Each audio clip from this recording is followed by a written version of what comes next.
¿Qué se trata la noticia? Algo que creo que muchos sospechábamos que en algún momento iba a pasar. Iba a explotar, ¿no? esto, ¿no? La locura de millones y millones que la Liga China en el último tiempo empezó a repartir. Claro. Jugadores. Bueno, parece que tiene una situación como de colapso. ¿Qué dice el diario The Sun?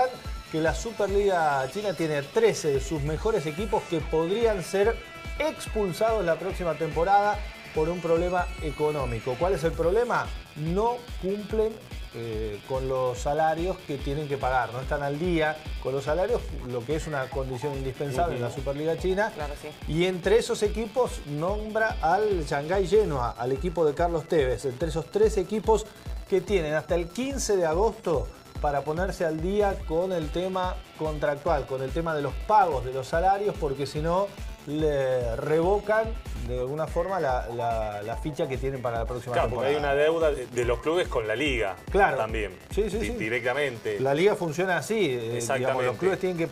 la Liga paga y los clubes tienen que hacerse cargo de esa situación. Y además le impiden incorporar jugadores a los que tienen complicaciones para la próxima temporada. Claro, porque también... más allá de la desafiliación por Es que se acuerdan cuando fue, sobre todo, nos interesaba mucho más cuando fue el caso de Tevez. Hay un tema legal y hasta gubernamental en China que por el aporte que hacen, por la compra de un futbolista extranjero, tienen que hacer el mismo aporte en dinero a la liga. Claro, para la formación de escuelas, para seguir fomentando el desarrollo del deporte. Y en eso también están atrasados. Bueno, además de Carlos Tevez, lo veíamos ahí a Oscar, a Hulk y a varios de los futbolistas brasileños que...